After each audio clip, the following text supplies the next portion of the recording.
Hello बच्चों, नमस्कार, स्वागत अभिनंदन आप सबका। मेरा नाम है सुमित और एक्लॉन एजुकेशन यूट्यूब चैनल पर आपका मैं स्वागत कर रहा हूं। और साइंस रिवीजन सीरीज के अंदर आज हम लोग क्या बातचीत करने वाले हैं। इस सीरीज में क्लास 10 साइंस को रिवाइज कर रहे हैं हम लोग और चैप्टर नंबर 2 के ऊपर चर्चा कर रहे हैं, एसिड बेस सॉल्ट्स, और ये उसका चौथा पार्ट है। इसका मतलब है इससे पहले 3 लेक्चर्स इसी टॉपिक से संबंधित, इसी चैप्टर से संबंधित ऑलरेडी इसी चैनल पे अपलोड किया जा चुका है। आज हम लोग 14 लेक्चर में कोशिश करेंगे कि पूरा का पूरा जो रेस्ट पार्ट है एसिड बेस सॉल्ट का वो कंप्लीट हो जाए और आपको इससे फायदा जरूर मिले। तो चलिए बात करते हैं आज के सेशन के ऊपर।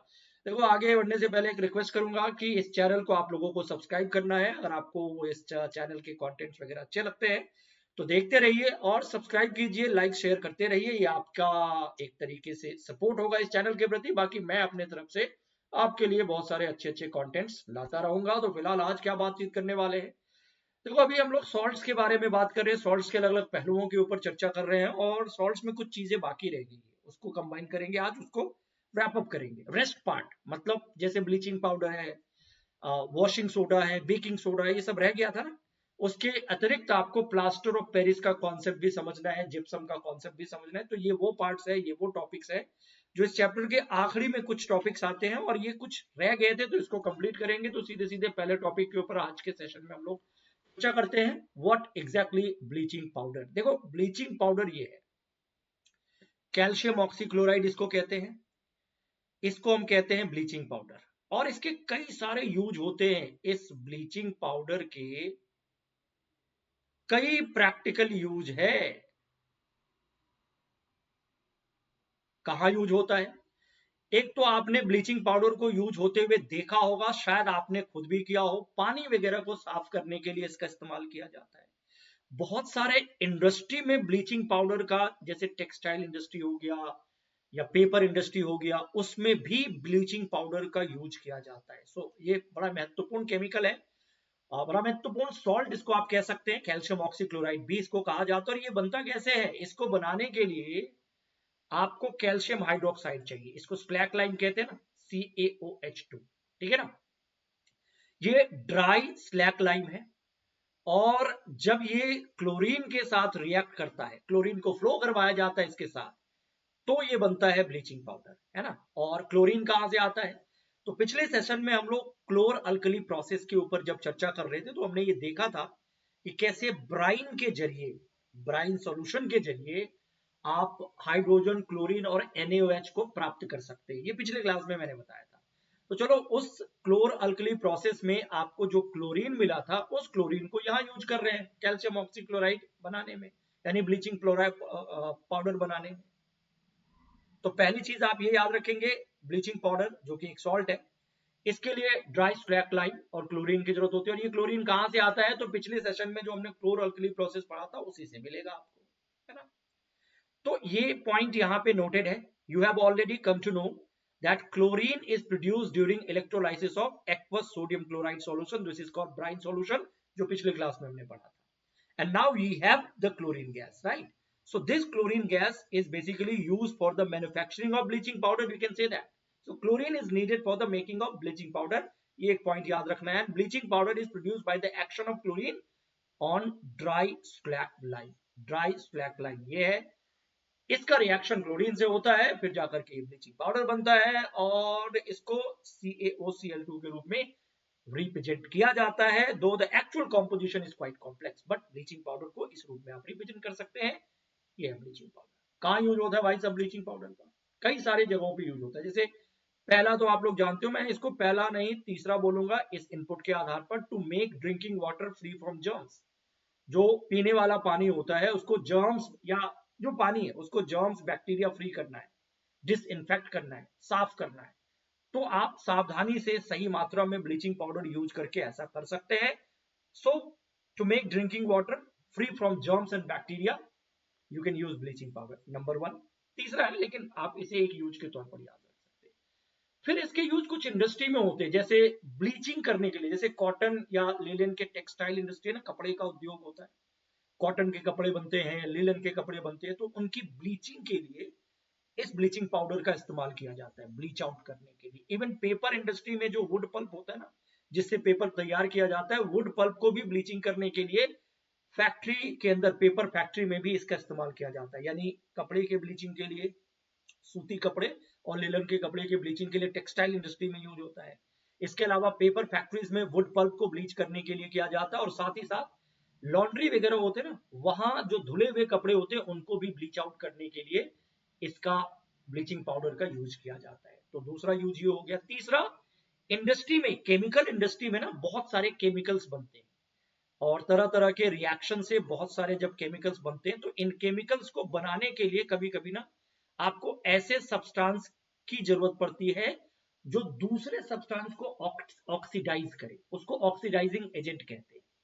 तो ऑक्सीडाइजिंग एजेंट के रूप में भी ब्लीचिंग पाउडर का इस्तेमाल किया जाता है केमिकल इंडस्ट्री में। इसीलिए इसके यूज में आप ये बात भी याद रख सकते हैं कि it is also use an oxidizing agent, जो दूसरे सब्सटेंस को ऑक्सीडाइज करवा दे उसको ऑक्सीडाइजिंग एजेंट कहते हैं। और ब्लीचिंग पाउडर ऑक्सीडाइजिंग एजेंट के रूप में ऐसे केमिकल इंडस्ट्री में यूज किए जाते हैं जहां वेराइटीज ऑफ केमिकल्स को बनाए जाते हैं अलग अलग यूज के लिए, अलग अलग पर्पस के लिए। So what are the 3 major uses of bleaching powder?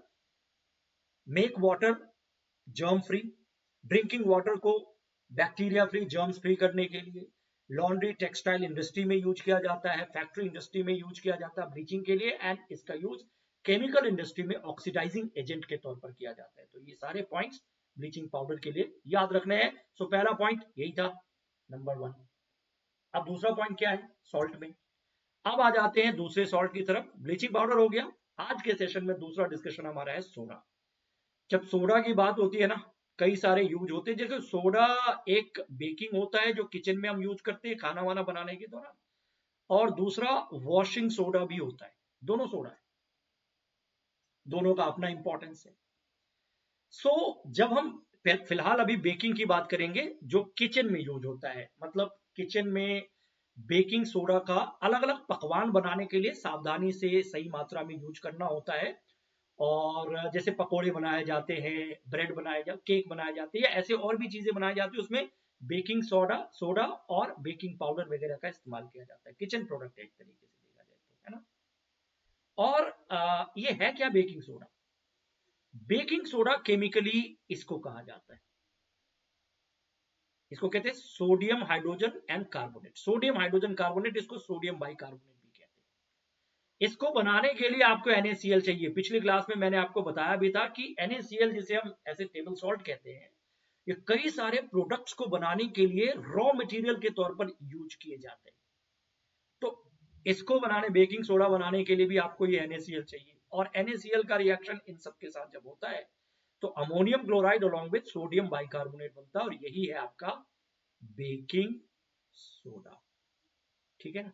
और ये पॉइंट आपको सीधे सीधे याद रखना है। और कहां यूज होता है? किचन में यूज होता है। आप जानते हैं baking soda is commonly use in the kitchen for making tasty crispy pakoras. Pakoras मैं ऐसे नहीं बोलूंगा कि एक ही चीज बनाने के लिए यूज होता है, एक एग्जांपल है, और भी बहुत सारी चीजों को बनाया जाता है इसके हेल्प से। इवन कभी कभी बेकिंग सोडा मिलाने से ना कुकिंग प्रोसेस थोड़ा सा फास्टर हो जाता है। जैसे चना वगैरह की सब्जी बनती है ना, तो उसमें बॉईल करने से पहले ना, उबालने से पहले उसमें थोड़ा बेकिंग सोडा मिला देते हैं, तो वो थोड़ा सा जल्दी सॉफ्ट हो जाता है, and so on. So sometime baking soda is also added for faster cooking as well, है ना। पकवान बनाने में ही अभी हम देख रहे हैं कि इसको यूज किया जाता है। And what is the chemical name of this? So chemical name sodium hydrogen carbonate, sodium bicarbonate भी कहते हैं, ये केमिकल नेम है इसका, पूछा जा सकता है। And it is produced by using sodium chloride. NaCl को यूज करके इसको बनाया जाता है, ये रिएक्शन रहा। तो बेकिंग सोडा बहुत अच्छा प्रोडक्ट है किचन के हिसाब से, और मे भी शायद आपने यूज भी किया होगा और आपके किचन में अभी वो भी है ना। तो अब ऐसे नहीं आपने किताबों में पढ़ लिया तो बेकिंग सोडा आपको यूज करना आ गया, किचन साइंस आना चाहिए, तो ऐसे आपको सीधे सीधे यूज नहीं करना है। जो एक्सपर्ट जानते हैं कि कितना किस चीज में बेकिंग सोडा मिलाया जाता है, कितना मिलाया जाता है, जरूरत से ज्यादा मिला दोगे तो फिर बेकार भी हो जाएगा। तो इसलिए साइंस आना चाहिए किचन का। ये साइंस और किचन साइंस में फर्क है, ठीक है। एक और चीज आपको मैं यहीं पे बता देता हूं, देखो इतना तो हमें समझ में आ गया। अभी सॉल्ट की हम बात कर रहे हैं, और जब सॉल्ट की बात हम करते हैं ना, वेराइटीज ऑफ सॉल्ट हमारे प्रैक्टिकल लाइफ में हमारे आसपास होता है। एक टेबल सॉल्ट होता है जिसको हम साधारण नमक कहते हैं, जो घर में हम यूज करते हैं नमक के रूप में, लेकिन सॉल्ट तो सॉल्ट होता है बहुत सारे। कुछ सॉल्ट होते हैं जो एसिडिक होते हैं, कुछ सॉल्ट होते हैं जो बेसिक होते हैं, अल्कलाइन बिहेवियर रिप्रेजेंट करते हैं, और कुछ सॉल्ट ऐसे होते हैं जिनको हम लोग न्यूट्रल भी कहते हैं। ठीक है, अपना ये जो सोडियम बाइकार्बोनेट है, ये एक्चुअली में बेसिक सॉल्ट का एग्जांपल है। सोडियम हाइड्रोजन कार्बोनेट, ये जिसको हम बेकिंग सोडा कहते हैं, बी सोडा, ये एक सॉल्ट है। अगर इसका नेचर आपसे पूछा जाता है कैसा है, तो आप कहेंगे ये बेसिक सॉल्ट है। और अगर ये बेसिक सॉल्ट है, तो क्या इस सॉल्ट का यूज एसिड के इंपैक्ट को न्यूट्रलाइज करने के लिए किया जा सकता है? इसका जवाब होगा यस। बेस क्या है? जो एसिड के इंपैक्ट को न्यूट्रलाइज कर दे, जैसे एसिडिटी हो जाती है हमें, या इनडाइजेशन की प्रॉब्लम हो जाती है, एसिड ज्यादा स्टमक बनाने लगता है, कभी कभी हमारे साथ ऐसा होता है ना, इरिटेशन होती है, इनडाइजेशन हो जाता है, हम परेशान हो जाते हैं, तो हम कुछ ऐसी चीज खाते हैं ना, ऐसी चीज लेते हैं ना, जो उस एसिड के इन्फ्लुएंस को न्यूट्रलाइज करे। तो वो कौन सी चीज होनी चाहिए, उसका नेचर क्या होना चाहिए? ऑब्वियसली बेसिक होना चाहिए, क्योंकि एसिड के इंपैक्ट को बेस और बेस के इंपैक्ट को एसिड ही तो न्यूट्रलाइज करता है। तो ये जो यहाँ पे पॉइंट लिखा हुआ है कि can you correlate why it can be use to neutralize an acid, इसका सीधा सीधा जवाब है, मतलब ये पूछा जा रहा है कि आप जानते हो या क्या आप इसे कोरिलेट कर पा रहे हो कि क्यों इसको एसिड न्यूट्रलाइजर के तौर पर यूज किया जाता है? जिसका सीधा जवाब यह है कि चूंकि यह खुद बेसिक होता है, मतलब बहुत पावरफुल बेसिक भी नहीं है, नॉन कोरोसिव बेसिक सॉल्ट है, माइल्ड है, इससे बहुत हमें नुकसान नहीं हो सकता है। हद से ज्यादा बेसिक नुकसान पहुंचा सकता है, लेकिन ये mild non corrosive basic salt है, सो वी कैन यूज। ठीक है ना? तो ये पॉइंट ध्यान रखना है। अच्छा, एक और चीज, जैसे अगर बेकिंग सोडा किसी चीज में आपने मिला दिया, या बेकिंग सोडा को गर्म किया जा रहा है, ठीक है ना, सोडियम बाइकार्बोनेट को गर्म करते हैं, तो आपको क्या मिलेगा? हीटअप होने से सोडियम कार्बोनेट मिलेगा, ये मिलेगा, और CO2 मिलेगा। ठीक है ना? अब शायद ये आप जानते होंगे कि ये जो CO2 गैस है ना, यही CO2 गैस जो है ना, जैसे ब्रेड बनता है, केक बनता है ना, तो उसको सॉफ्ट करता है, स्पॉन्जी करता है, उसको फुलाता है ना? तो ये देख रहे हो, ये इसके कारण हो रहा है। तो गर्म होने पर ये सोडियम बाइकार्बोनेट, सोडियम कार्बोनेट और इन सब में बदल जाता है। और आगे जब वॉशिंग सोडा पढ़ोगे ना, तो आप देखोगे कि वॉशिंग सोडा का सीधा सीधा लिंक सोडियम कार्बोनेट से है। मैं ये नहीं कह रहा हूं कि sodium carbonate is equal to washing soda. Sodium carbonate में वाटर मॉलिक्यूल भी होता है, 10 मॉलिक्यूल H2O होता है, तब जाकर के वो हाइड्रेटेड सोडियम कार्बोनेट बनता है, वो वॉशिंग सोडा होता है। लेकिन चलो, आपको सोडियम कार्बोनेट यहां मिल गया, अब इससे आप वॉशिंग सोडा बना सकते हो। ठीक है, तो आगे अभी मैं बताऊंगा इसके बारे में, वॉशिंग सोडा के बारे में। फिलहाल क्या यूज होता है बेकिंग सोडा का, अगर ये जानना है, तो एक तो आपने अच्छे से समझ लेना कि किचन में यूज होता है, तो ये पॉइंट यहाँ पे लिखा हुआ है, क्योंकि किचन में बेकिंग सोडा या तो आप डायरेक्ट यूज करो चलेगा, लेकिन बेकिंग सोडा से ही एक प्रोडक्ट मिलता है जिसको हम बेकिंग पाउडर कहते हैं, इसको भी किचन में यूज किया जा सकता है, दोनों के यूज करने का अपना साइंस है, लेकिन दोनों किचन प्रोडक्ट है। But baking powder is basically mixture of, ये इसमें बेकिंग सोडा होता है और एक एसिड का ये मिश्रण है, एसिड, वो भी वीक ईडेबल एसिड, जो खाने योग्य होता है। जैसे ये आपका बेकिंग सोडा हो गया, और H+ आयन एसिड को रिप्रेजेंट कर रहा है। मान लीजिए आपके पास ये है, और इसके साथ टारटेरिक एसिड, जो कि एक वीक एसिड है, ईडेबल एसिड है, इमली में होता है, कच्चे आम में होता है, ये आपने पढ़ा होगा, है ना, टैमरिंड, रॉ मैंगो, इन सब में होता है, अंगूर में हो सकता है टारटेरिक एसिड, ये ईडेबल एसिड है, ये हम लोग खाते हैं, है ना? So baking soda is basically used for making baking powder. It is also a kitchen product, we can say that, and which is a mixture of baking soda and mild eatable acids such as tartaric acid. तो आपसे कोई पूछेगा कि baking powder कैसे बनता है, तो baking soda से ही बनता है. It is basically nothing but mixture of baking soda along with weak edible acid. ठीक है ना. And when baking powder is heated और mixed in water, the following reaction take place. जैसे देखो ये अब आपका ये पूरा का पूरा क्या है, ये बेकिंग पाउडर है. इसको जब आप गर्म करोगे, ये भी तो यूज कर सकते हो ना आप खाने में, किचन में, किचन प्रोडक्ट बनाने में. तो फिर यहां भी कार्बन डाइऑक्साइड निकलेगा, देख रहे हो. और कार्बन डाइऑक्साइड क्या करता है, स्पंजी बनाता है, सॉफ्ट बनाता है केक वगैरह को, ब्रेड वगैरह को, और कुछ और चीजें निकलती है. तो कार्बन डाइऑक्साइड बड़ा इंपॉर्टेंट है. यस, ये भी एक पॉइंट है कि carbon dioxide produced during the reaction, इसमें भी आपने देखा और इससे पहले वाले में भी देखा, इसमें भी देखा.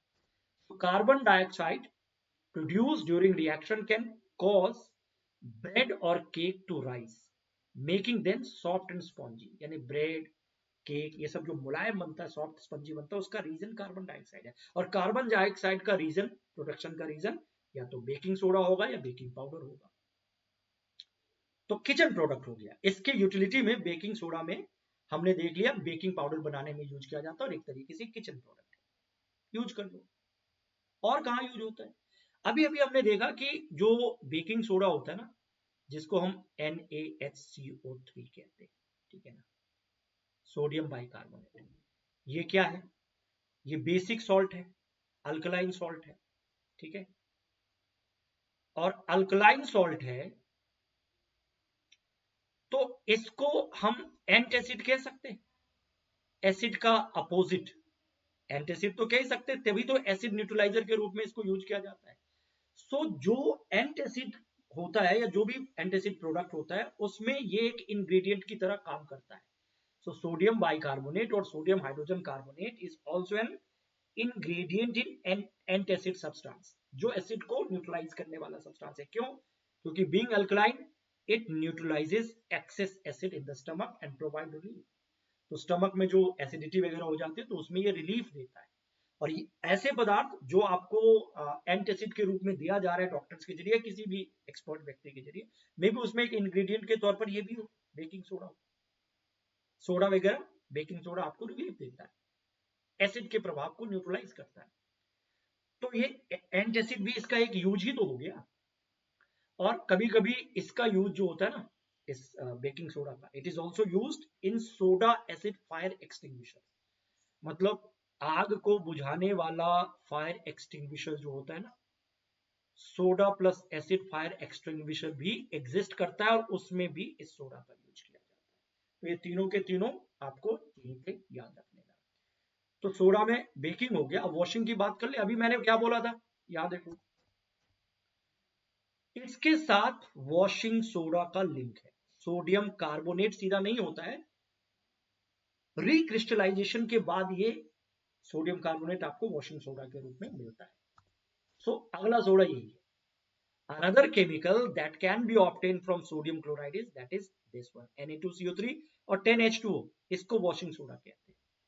सो इसमें और इसमें यही फर्क है. इसका पूरा नाम आपको पता है क्या है? Na2CO3 10H2O is called what?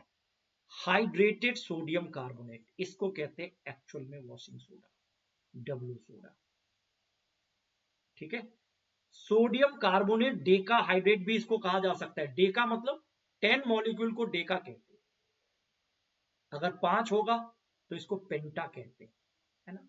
4 होगा तो ब्यूटा कहते हैं. ये पढ़ा होगा आपने. तो ये डेका हाइड्रेट का मतलब क्या है, 10 मॉलिक्यूल है, that's why it is Deka.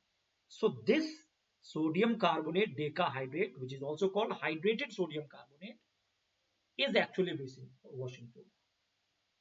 It is the most commonly hydrated sodium carbonate containing 10 molecules of water of crystallization. इसमें जो Na2CO3 है और इसमें जो 10H2 है ना, इसको क्या बोलते हैं, WC. शॉर्ट में WC का मतलब वाटर ऑफ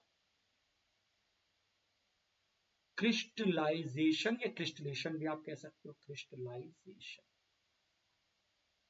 एस भी लिख दो चलेगा. ठीक है ना.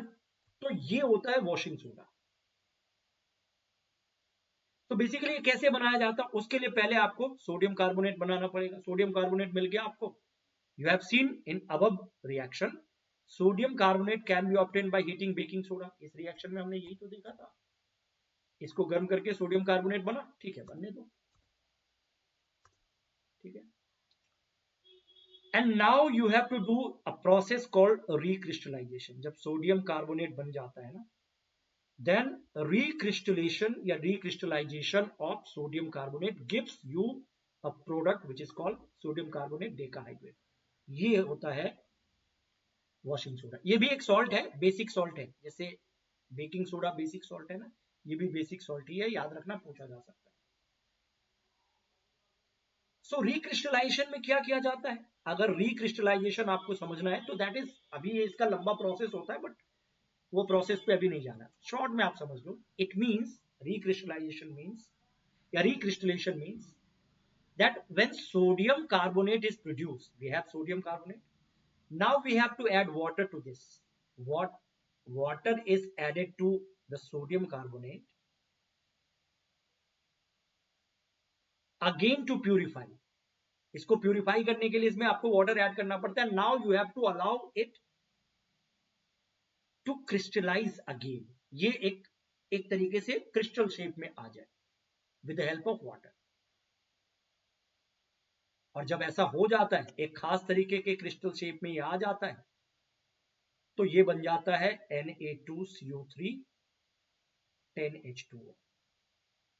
अब सवाल उठता है, ये तो पानी है, पानी तो यूजुअली गीला होता है, 10 मॉलिक्यूल H2O, क्या इसके कारण ये गीला होता है, वेट होता है, या अगर ऐसे वाटर, मतलब वाटर ऑफ क्रिस्टलेशन अगर है कहीं पे, जैसे कॉपर सल्फेट में 5 मॉलिक्यूल H2O होता है, तो उस 5 मॉलिक्यूल H2O के कारण या इसमें 10 मॉलिक्यूल H2O के कारण क्या ये गीला होता है? इसका जवाब है no, this is not wet. ये क्रिस्टल होता है, ये गीला नहीं होता। ये पूछा जा रहा है यहाँ पे, what does 10H2O signify, does it make this wet? No.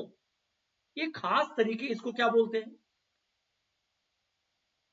WC, water of crystallisation इसको बोला जाता है, और ये खास तरीके के क्रिस्टल शेप से रिलेटेड है ना।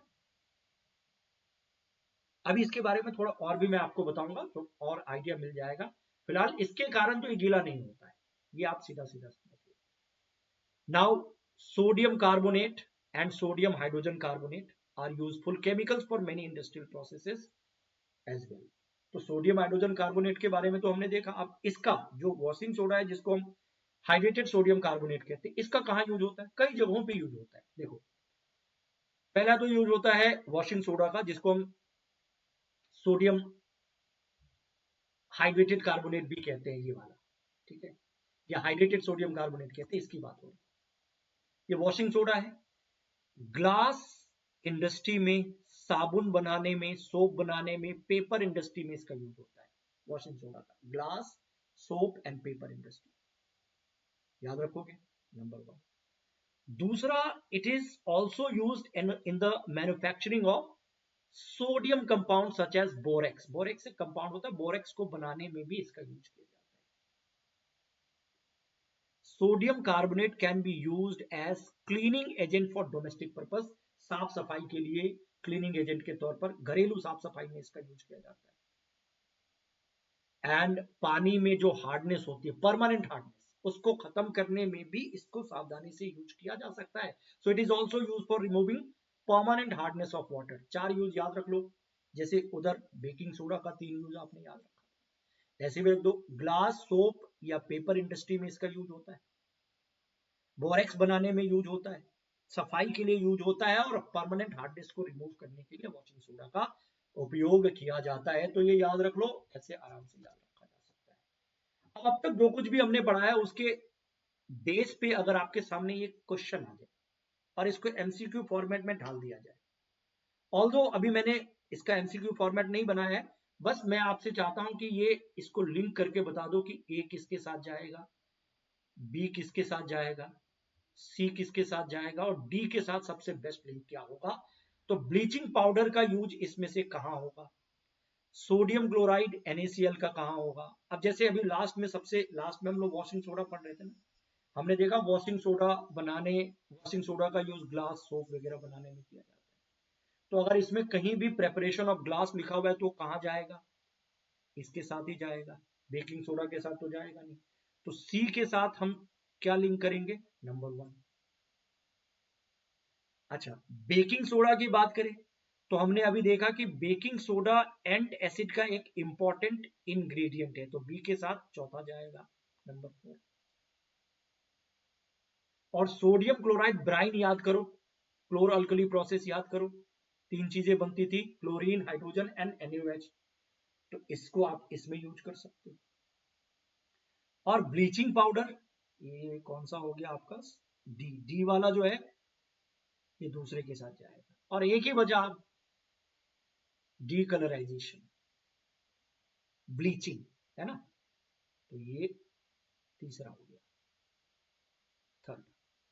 तो इसको आपके सामने क्वेश्चन के रूप में भी डाला जा सकता है, बाकी लिंक करके आप बता दो कौन किसके साथ जाएगा, और अभी लिंक कर दिया गया, कोई दिक्कत नहीं। अब एक बेहद दिलचस्प इंफॉर्मेशन आपके सामने साझा किया जा रहा है, इसको भी समझो आप। Are the crystals of salt really dry? इसका जवाब है क्रिस्टल ऑफ सॉल्ट। जैसे अभी हमने देखा ना, 10H2O था, किसमें? Na2CO3 में। और मैंने बोला ये वेट नहीं होता, ये ड्राई होता है।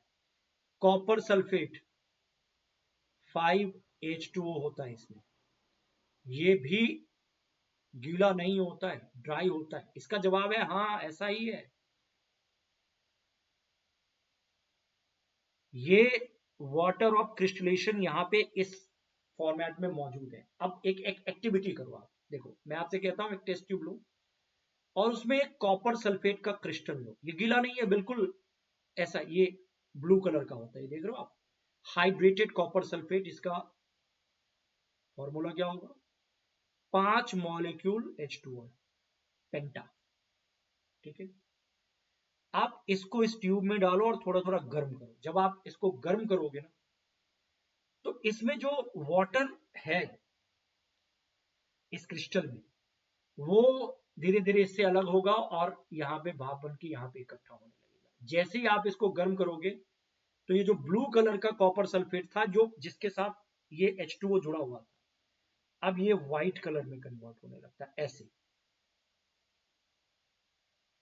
ठीक है ना? इसको कहते हैं सिर्फ कॉपर सल्फेट, एनहाइड्रस, क्योंकि पानी इसका निकल गया, व्हाइट हो गया। फिर इसमें थोड़ा सा अगर पानी आप मिलाओगे ना, तो ये वापस ब्लू कलर में कन्वर्ट हो जाएगा। तो दिस इज समथिंग, ये एक्सपेरिमेंट है। क्या है इस एक्टिविटी में? Heat a few crystal of copper sulphate in dry boiling tube. एक बॉइलिंग ट्यूब जो शुष्क है, ड्राई है, उसमें आप उसको गर्म करो। What is the colour of the copper sulphate after heating? गर्म करोगे, पहले तो वो ब्लू था, वो कैसा हो जाता है? व्हाइट हो जाता है। आप करके देख लो। Do you notice water droplets in the boiling tube? क्यों हुआ? उसका वाटर निकल गया और वो ट्यूब के ऊपर बूंद के रूप में जमा होने लगा। अब जब ये हो गया, उसके बाद फिर से क्या करना है? 2-3 ड्रॉप्स जो है ना, add 2-3 drops of water in the sample of that copper sulfate obtained after heating। जो आपको व्हाइट पाउडर मिला है ना, उसमें पानी मिलाओ तो फिर वापस वो ब्लू हो जाएगा। ऐसा ही होता है। Copper sulphate crystal which seems to be dry contain water of crystallization या crystallization। when we heat the crystals, this water is just removed and this salt turns white। so ये ब्लू था, ये white हो गया। अगर वापस इसमें पानी मिलाओगे तो ये व्हाइट वापस ब्लू हो जाएगा। If you moisture the crystal again, वो 2-3 ड्रॉप पानी वाला दोबारा से डालो व्हाइट में, you will see the reverse reaction, ये व्हाइट वाला ब्लू हो जाएगा, है ना? सो WC means water of crystallization is the fixed number of water molecule present in one formula unit of salt। जैसे कोई सॉल्ट है, ये है कैल्शियम सल्फेट, इसको हम जिप्सम भी कहते हैं। इसको कहते हैं ना जिप्सम। अब इसमें दो मॉलिक्यूल पानी है तो इसको डाइहाइड्रेट कहेंगे। दो मतलब दो, डाई। एक ये हो गया। दूसरा है कॉपर सल्फेट। अभी देखा इसमें कितने हैं, 5 मॉलिक्यूल पानी होते हैं, इसको पेंटाहाइड्रेट कहते हैं। इससे पहले हमने क्या देखा था, Na2CO3, इसमें कितना था, डेकाहाइड्रेट 10H2। ये सब क्वेश्चन है। तो ये जो 2 मॉलिक्यूल H2O, 5 मॉलिक्यूल H2O, यही तो है water of crystallization. Fix number of water molecule in a particular salt. 5 water molecules are present in one formula unit of copper sulfate। Copper में 5, कॉपर सल्फेट में। Chemical formula of hydrated copper sulphate ये हो जाएगा। Now you would be able to answer the question whether the molecule of Na2CO3 10H2 is wet। No, ये गीला नहीं है। Still इसके साथ इसको वाटर ऑफ क्रिस्टलाइजेशन कहते हैं। ठीक है ना। One other salt which processes water of crystallization is gypsum. ये आपने देखा, इसमें दो मॉलिक्यूल H2O होता है। आपको पता है इसी जिप्सम से पीओपी बनता है। करना क्या होता है पता है, जिप्सम में जो वाटर है ना उसको थोड़ा सा हटाना होता है, थोड़ा गर्म करना होता है। जैसे प्लास्टर ऑफ पेरिस आपने प्रैक्टिकली देखा होगा, यूज किया होगा कई जगहों पे। ये प्लास्टर ऑफ पेरिस का बना हुआ है, ये प्लास्टर ऑफ पेरिस का बना हुआ, ये आइडोल है, मूर्ति है, ये दांत का स्ट्रक्चर डेंटिस्ट यूज करते हैं इसको। किसी को चोट इंजरी लग जाती है, हड्डी वड्डी टूट जाए तो प्लास्टर करते हैं ना मेडिकल सिस्टम में, ये प्लास्टर ऑफ पेरिस यूज हुआ है। फॉल्स सीलिंग वगैरह जो बनाया जाता है ना, अलग अलग तरीके के डिजाइन, ये पीओपी का बनाया जाता है। और पीओपी किससे बनता है, पीओपी जिप्सम से बनता है। तो बेसिकली होता क्या है, ये है आपका जिप्सम क्रिस्टल। देख लो कितना हार्ड है। ये क्या है, कैल्शियम सल्फेट 2H2। जब आप इसे हीटअप करोगे, गर्म करोगे एक खास टेम्परेचर तक 373 केल्विन, तो इसमें से जो 2H2O है ना, 2H2O, इसमें से 1.5H2O मतलब कि 3/2H2O आउट हो जाएगा और बचेगा आधा H2। अगर गर्म करने से ये ऐसा हो गया, हाफ H2O आया, यकीन मानो ये बन गया आपका प्लास्टर ऑफ पेरिस, जो एक पाउडर के रूप में इस रूप में आपको मिल सकता है। अगर फिर इसमें आप वाटर मिला दोगे ना तो ये सूख के हार्ड होकर के ऐसा ही बदल जाएगा, इसी में कन्वर्ट हो जाएगा। ऐसा ही होता है। देखो जिप्सम है आपके सामने, ये 2 मॉलिक्यूल H2O वाला, 373 केल्विन पे गर्म करो, इसके 1.5 मॉलिक्यूल 3/2 मतलब 1.5 1.5 H2O आउट, बचा आधा। आधा मॉलिक्यूल अगर CaSO4 के साथ पानी है तो ये बन गया पीओपी। अगर 2 है तो ये जिप्सम है। ठीक है। तो इसके गर्म करने से क्या होता है, इसका जो पानी है ना, बहुत सारा पानी आउट हो जाता है, कुछ बचता है। अब ये आपका पीओपी है। अब इसमें और पानी मिलाओगे तो हार्ड होकर के ये वापस जिप्सम की तरह बन जाएगा। चलो प्लास्टर ऑफ पेरिस में आप ये वो जो पानी इसका आपने हटा दिया था गर्म करके, वो आप वापस ऐड करो तो फिर ये जिप्सम बन जाएगा, एकदम से हार्ड हो जाएगा। और मेडिकल साइंस में यही तो होता है। Gypsum is calcium sulphate dihydrate मतलब 2 molecule H2O, and plaster of Paris is prepared by heating gypsum to a temperature of 373 Kelvin। ये भी याद रखना, when gypsum is heated to that temperature it loses 3/4 of its water of crystallization। मतलब जो 2 H2O था ना वो कितना हो गया, 1/2 H2। इसका मतलब लूज कितना हुआ, लॉस्ट वाटर 3/2 H2, मतलब 1.5 यूनिट चला गया, आधा बचा। तो इस 2 में से 1.5 चला गया ना तो इसको 3/4 ही बोलेंगे मैथमेटिकली, है ना। तब जाकर के वो बना POP. So on heating gypsum at this it loses water molecules and becomes calcium sulfate hemihydrate। वो था डाइहाइड्रेट। 2 का मतलब होता है डाई, तो ये अगर ऐसे लिखा हुआ है तो 2H2, और अगर ये ऐसे लिखा हुआ है तो इसको क्या बोलते हैं, हेमी हाइड्रेट। ये हो गया पीओपी, ये हो गया जिप्सम, दोनों में यही अंतर। This is called plaster of Paris. So this is plaster of Paris, this is not plaster of Paris. And the substance which doctor basically use as plaster for supporting fractured bone in the right position is this plaster of Paris. Even plaster of Paris is a white powder. इस white powder के रूप में ये available होता है, ऐसा होता है ना। अब इसमें पानी मिला करके इसको आप ऐसे लगाओगे तो कुछ समय के बाद ये हार्ड होकर के जिप्सम जैसा कठोर हो जाएगा, है ना। So when water has been added to this powder or mixing, when we mix the water in this powder, it changes again into gypsum once again and give a solid shape, solid mass. तो इसको गर्म करो तो ये बनेगा, इसमें पानी मिलाओगे तो फिर ये वापस ऐसा हार्ड हो जाएगा। और ये पीओपी था, लेकिन पानी मिला के छोड़ दिया तो इसके बाद अब ये हार्ड बन गया, ये जिप्सम बन गया। तो दोनों आपस में जुड़ा हुआ है, तो बेसिक साइंस यही है, याद रखना है। एंड प्लास्टर ऑफ पेरिस के कई यूज होते हैं, टॉय बनाने से लेकर के डेकोरेशन के लिए, सीलिंग के लिए, ये सब अभी आपने देखा ना। ये टॉय हो सकता है, ये अलग अलग तरीके का डिजाइन हो सकता है, डॉक्टर्स वगैरह यूज करते हैं इसको। इवन मेडिकल साइंस में ये फ्रैक्चर्ड बोन्स को ठीक करने के लिए यूज किया जाता है, डेकोरेशन के लिए यूज किया जाता है, बहुत सारे इसके कॉमन प्रैक्टिकल यूज है। और अगर एक क्वेश्चन आपके सामने आ जाए कि plaster of Paris, POP gypsum की बात नहीं हो रही है, और 3 इनपुट है, इनमें से कौन सही है, plaster of Paris changes into gypsum on mixing with water, ये अभी अभी देखा है, यस ऐसा होता है। And plaster of Paris is CaSO4 2H2O, no this is gypsum.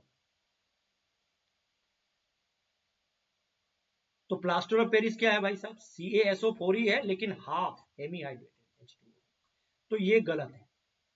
बाकी it is use for decoration, ये भी सही है, यस।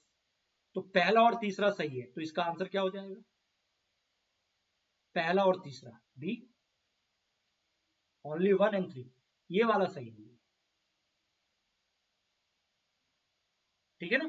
क्योंकि प्लास्टर ऑफ पेरिस हमने कई बार देख लिया, डिस्कस कर लिया, तो ये है आपका 2H2O जिप्सम, एंड ये है आपका प्लास्टर ऑफ पेरिस। तो जिप्सम को प्लास्टर ऑफ पेरिस में बदलो, प्लास्टर ऑफ पेरिस में पानी मिलाओ, वापस वो जिप्सम में बदल जाएगा, हार्ड हो जाएगा, एंड सो ऑन। ये सारा केस आपने समझ लिया है, तो इसके साथ ही मैं कहूंगा ये टॉपिक कंप्लीट, ये चैप्टर कंप्लीट। अब मैं आपसे अगले चैप्टर में मिलूंगा, फिलहाल के लिए मैं कहूंगा इतना ही। ओके, बाय बाय, पढ़ते रहिए और चैनल सब्सक्राइब कीजिए और सेशन को लाइक कीजिए, ये काम जरूर आप कीजिए। मिलते हैं आपसे अगली क्लास में।